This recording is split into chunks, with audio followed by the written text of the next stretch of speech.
नमस्कार दोस्तों, आप सभी लोगों का हार्दिक स्वागत है मेरे YouTube चैनल पे। ये SQLite डेटाबेस लाइब्रेरी पाइथन का पार्ट 5 है। अभी तक हम लोगों ने ये सीख लिया कि कैसे हम लोग एक फॉर्म बनाएंगे और कैसे लेबल बनाएंगे और एक बटन बनाएंगे और उस बटन को हम लोग कमांड दे देंगे कि वो एक डेटाबेस को क्रिएट करे, साथ ही साथ टेबल को क्रिएट करे और जो हमारी एंट्री में वैल्यू लिखी हो उसको उस टेबल में ले जा करके सेव कर दे।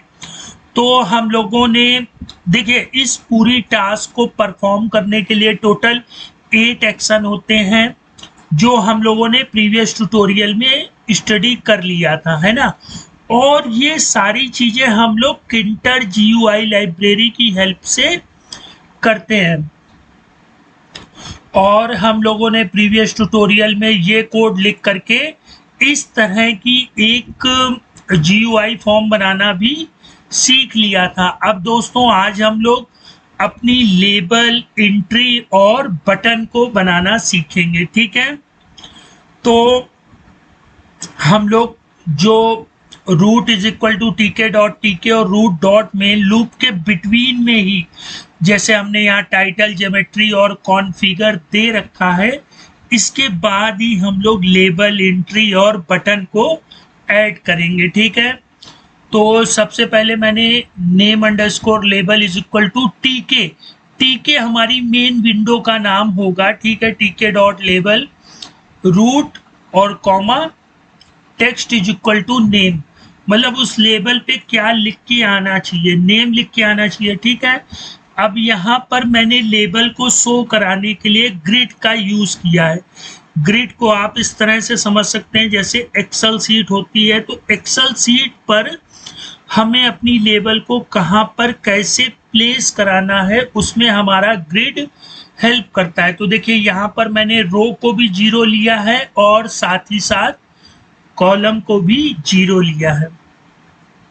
इसके बाद दूसरे में हम लोग दूसरी लेबल को डिफाइन कर लेंगे, उसका नाम ये लेबल हो गई। तो अब हम लोग इसी लेबल के सामने एंट्री को ले आएंगे, ठीक है। तो tk.entry और ब्रैकेट में आपकी विंडो का नाम, जो आप लोगों ने विंडो बनाई है जहां पर आप लोगों को एंट्री बॉक्स या लेबल बनाना है, तो वहां पर वो पेरेंट विंडो के रूप में वर्क करती है।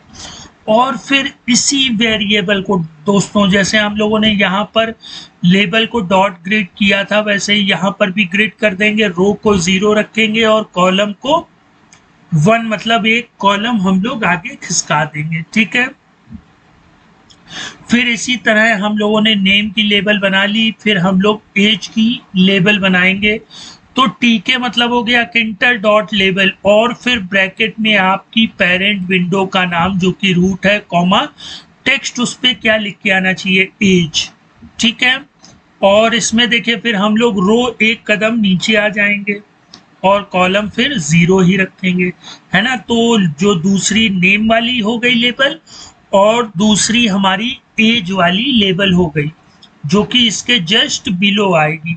दोस्तों ग्रिड मतलब क्या होता है, हमारी एक्सेल सीट, वहां पर रो और कॉलम के रूप में हम अपनी लेबल, एंट्री और बटन को प्लेस करा सकते हैं। फिर वहीं हम एज एंट्री को रो 1 भी रखेंगे और कॉलम 1 पे भी। तो ये देखिए यहाँ पर हमारे एज वाला जो एंट्री बॉक्स है वो बन करके तैयार हो जाएगा।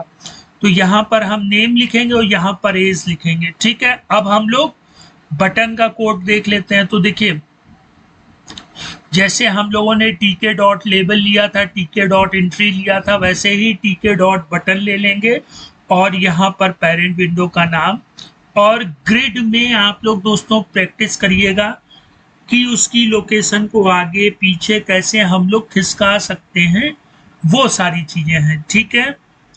तो इतना कोड लिखने के बाद आप जैसे ही रन करेंगे तो आपके सामने एक ये GUI फॉर्म ओपन हो जाएगा जिसका आप टाइटल देख सकते हैं, डेटा एंट्री, और इसकी जो ज्योमेट्री है, मतलब कितनी हाइट है और कितनी विड्थ है वो भी शो करेगा, और इसका जो बैकग्राउंड है वो लाइट ब्लू मैंने लिया। फिर यहाँ पर हम लोगों ने नेम और एज की लेबल बना ली, और यहाँ पर एंट्री बॉक्स बना ली, और यहाँ पर बटन बना ली। लेकिन अभी हम अगर बटन पर क्लिक करेंगे दोस्तों तो कोई भी एक्शन परफॉर्म नहीं होगा। क्यों? क्योंकि हमें यहाँ पर कमांड के वेरिएबल को यूज करना पड़ेगा। तो कमांड का वेरिएबल हम लोग नेक्स्ट टाइम अंडरस्टैंड करेंगे। और दोस्तों इस तरह से हम लोग खुद के एक छोटा सा सॉफ्टवेयर बनाना सीख जाएंगे, जिसमें हम लोग नेम और एज, अभी अगर और भी हम लोगों को किसी चीज की आवश्यकता होगी कि कोई चीज बढ़ानी है तो हम लोग यहाँ पर ऐड भी करेंगे, है ना।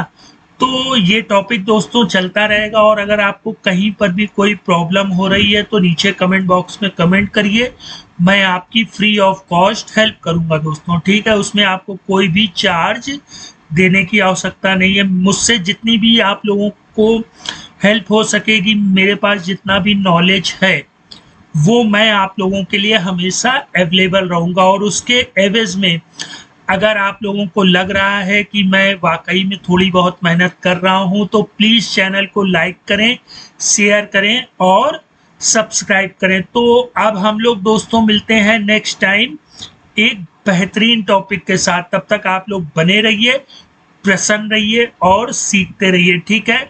और एक इम्पॉर्टेंट चीज़ दोस्तों, पाइथन को बिल्कुल डीपली एनालिसिस कर लीजिए, क्योंकि आज से 2 से 3 साल बाद दोस्तों पाइथन का इतना बोलबाला हो जाएगा, क्योंकि पाइथन हमें आर्टिफिशियल इंटेलिजेंसी दे रही, मशीन लर्निंग दे रही है, ठीक है दोस्तों। आज का जो दौर है वो एआई पर डिपेंड है।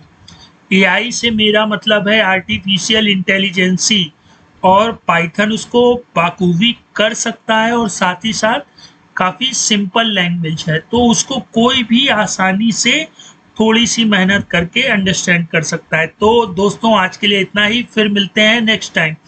तब तक आप लोग अपना ख्याल रखिए।